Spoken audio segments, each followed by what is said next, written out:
boy, are we turning up the tempo for this week in this video. A day to remember, right back at it again, because we are right back at it again, week 4. And it's time to take a look at the matchups of what we've got in store for this week. And boy, we've got some fun coming our way this week. I mean, we've got 2 undefeated teams. Really curious on who will be the first to fall. We've got a few teams that really need a win in the worst way, and a bunch of teams in the middle that honestly just really want things to go their way, so they can feel good about how things have played out the first beginning part of the season, dealing with injuries and so on. I mean, you come out through 4 games, heck, I mean, undefeated would be great, but 3-1, you got to be feeling really good about yourself, knowing that every team has had to deal with injuries. I mean, heck, even 2-2, you'd probably be pretty happy with yourself. But 0-4, not so much. So let's jump into it then with the breakdown of all the matchups listed for this week. So let's flip down here to them, or flip up. We will save my matchup to the end. We have been now.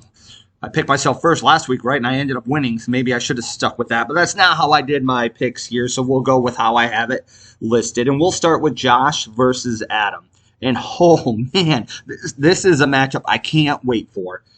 But I'll tell you why in a minute here. But let's just look at the breakdown. So the projections already say it's going to be very, very close. I do give, the quarterback edge to Adam. I actually think Adam also has kind of the wide receiver edge between the two teams. I do think it'll be very close, but he's got Chase, he's got Diggs. I feel pretty good about that, even though it could be, Diggs versus Collins. Which one outscores each other and so on. Josh, still pretty strong at running back. I'm going to give Josh the edge at running back. And then I guess I really didn't look at kicker and defense a ton because nothing really stood out based on points of how one should be over the other. But here is why I can't wait for this matchup.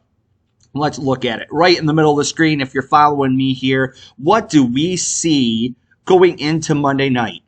Josh's kicker versus Adam's kicker. Man, how awesome would that be?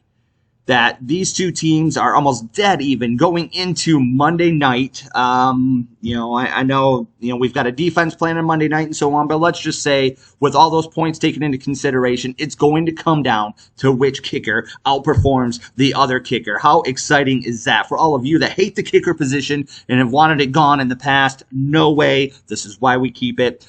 It's super exciting, and man, I hope there's a lot of field goals opportunities, going on between the two games on Monday night that will determine who is going to win here. But you know what? I've got a pick, so I'm going to pick Josh. And I'm going to say Josh gets back in his winning ways, moves to 3-1 this week, and unfortunately drops Adam down to 1-3. So next on our list, Jay versus Sean. Sean, you're probably not even watching these videos anymore, and I don't blame you. Honestly, especially after last week. Now you dropped to 0-3. Last week just was brutal. I would apologize, but kind of the same thing happened to me the week prior. So it's the nature of the game. Don't hate the player, hate the game, all that good stuff. So anyways, between these two, I really don't have an edge for quarterback. I think that's going to be very close. But I will say I give the wide receiver advantage to Jay because he's already had CeeDee Lamb. Imagine, Sean, if you had CeeDee Lamb as that first pick, you'd also have right now 23.6 points. And John, imagine if you had CeeDee Lamb, you'd also have 23.6 points as of right now. But Jay's got him and has a really good start. What's also kind of cool about this matchup, and what's really nice about having 2 Monday night games, is that there's going to be quite a few players, right, left over that don't play on Sunday that will be in one of the 2 games playing on Monday night. And Jay and Sean have that as well because we have Montgomery versus Gibbs. And there's some more players on their teams that also, we got Laporta, we got Ridley. But it looks like those 4 players then are playing against each other on Monday night. So this could be also fun, right, going into that Lions game, and it's really, really close, and it will be determined by who outscores who between Montgomery and Gibbs. And yeah, that just sounds fun to me. So with all that being said, I know it's going to be close. It's going to come down. I do believe the Monday night, but I'm going to give the edge in this matchup to Jay. Jay gets the win. And yeah, actually, I didn't even realize these are two 0-3 teams. So hey, someone's finally going to get a win, and I'm picking that win to be Jay this week. So great job, Jay. Next matchup, we've got Ian versus Dez. I will say, just to call out, Dez, great call on starting Dowdle instead of Ezekiel Elliott, right, who only scored 3.4, and you ended up with 13 points. So that was a great call. Unfortunately, I'm giving the rest of the edge, though, to Ian. I think definitely in quarterback with Stroud playing Jacksonville. I even have on here defense. I think just because the Dallas defense for Dez already underperformed, and I do think Pittsburgh's defense will at least score their 9 points or so that is listed. So I am giving the edge and the victory this week to Ian. And Dez, all I can say, man, is, man, I know I gave you crap about your team name, and then you changed it. I love it. I'm glad you changed it. Man, it just started to downfall. Now you're starting to lose. So I'm definitely not telling you to change your name back by any means, but I don't know, maybe too many concussions just isn't working. Maybe it's time for maybe a third team name on the year, but I'll let you decide that. So, all right, next matchup, Will versus Jeremy. Will, one of our undefeated teams at 3-0. Jeremy's already had a player play. Kind of disappointing in Singletary with only 4.8 points. Definitely then going to give the edge to Will and running back, which we always will, right? Because he's got Henry, he's got Barkley. I'm also going to say the same for quarterback. I mean, it could be pretty close, but I do think Burrow bounces back this week. They're playing Carolina, and I get it. Carolina played better last week, but I still think that Burrow's going to put up some yards and some touchdowns. And then when it really comes down to it, I think I said in my recap video, I just can't pick against Will. I did it last time, and I was wrong, and I may never do it again. Will's team is insanely strong. I know they say on here it's going to be really close in prediction between these two teams, but I don't think so. I think Will's going to get another easy win this week and beat Jeremy, and he will move to 4-0. So the last undefeated team that we have then, right, Clint now versus John. John's at 2-1, so John's doing well. Also, so this also is listed to be very, very close. I will give actually no advantage in quarterback. I think it will be pretty close. And I know Allen's been playing out of his mind, but I think he comes back to earth a little bit against Baltimore, right? Hurts scores enough points. It should be pretty even. Running back, kind of the same thing. Going to say it's kind of a toss-up between the two. They both have, high ceilings, I guess, with their running back cores that they have. And now that H.A.N's back and playing. Wide receiver, I give that slight advantage to Clint. Metcalf playing Detroit. Let's hope he doesn't go off and have a good game, but I think he will definitely still get his yards and probably a touchdown in there, and same with Evans. So you would think with all of that, right, that it sounds like it's really, really close, and I'm going to give the edge to Clint because really with the rest of it, and I know John's got the edge with Kelsey according to the points, but not based on how Kelsey scores, or at least has been scoring and so on. And John also had his kicker who had 10 points. But again, very, very close. But I'm giving the victory this week to John.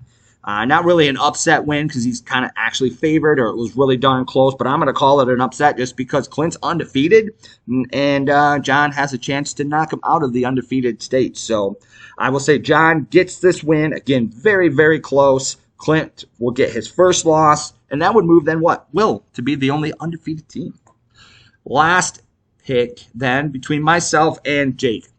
And I've already said it. I'm going to say it again. Jake, this is not the week for you to start winning. I've been on your bandwagon preseason, the first couple of weeks, and just telling the world how great your team is. And boy, if you underperformed, continue to do that. I was wrong. I was wrong about your team. That's all I want to say, and just move on. This is not the week for you to now start scoring to your potential and blow me out of the water. So I'm hoping that doesn't happen. I had a couple players play. Prescott didn't score a ton of points, but scored, I guess, enough. Ferguson, outscored his projections a little bit, hopefully more than what Jake will get out of the tight end position. And really the rest of them, I think it's going to be a pretty close toss-up. Running backs, I know I would give Jake the edge on running back, but I am very hopeful as of right now with Robinson and Harris as their, by committee counterparts on their teams are both hurt. So I actually feel like they're going to get more or get the ball more often, more red zone, more touchdown opportunities and so on. So I'm kind of optimistic on that. And I think really the rest of the matchup I think will be really, really darn close. I do, just for fun, I'm going to call it out now. I have been struggling to find the right kicker all season. I now picked up Bass just because he's been scoring a ton of points and Buffalo scores a ton of points, but I guarantee this is going to be a terrible week for him. Hell, he probably won't score at all. They'll probably go for 2 every time, and he'll miss a couple of field goals. And yeah, anyways, that's just my luck. But I don't think it's going to hurt me. I'm going to say that I'm still going to win. Again, Jake, you can start your winning streak next week. Just don't do it this week. So there we go. There's our 6 winners. We have Josh, Jay, Ian, Will, who stays undefeated, John, pulls the upset, knocks Clint out of being undefeated, and myself. So before we go here, just to kind of, recap of what we're looking at for this week, I think this is going to be one heck of a week. Probably the one that I'm looking most forward to as well. I mean, we've got 2 3-0 teams. Really curious to see who will be the first to lose. I know I picked Clint to lose, and I know Will's going to, I said Will's going to stay undefeated, but we'll see how it all plays out and see how long do we have undefeated teams if we still have 2 after this week or possibly if they both end up losing. The Monday night kicker battle, you guys have no idea how excited I am for that. I really hope that matchup between Josh and Adam stays really close and it comes down to that kicker battle to determine who's going to win. To me, that is just awesome. And then, of course, we have the Lions game on Monday night. So many of us, right, have players playing on Monday that we really need to be, keeping an eye on those games anyways. But I actually think this Lions game is just going to be a great game to watch. And, of course, we all want that win. To have the Lions come out with another win, showing the world on Monday night. So that's all we have for today. Good luck, boys and girls, on your matchups for this week, and we'll talk soon.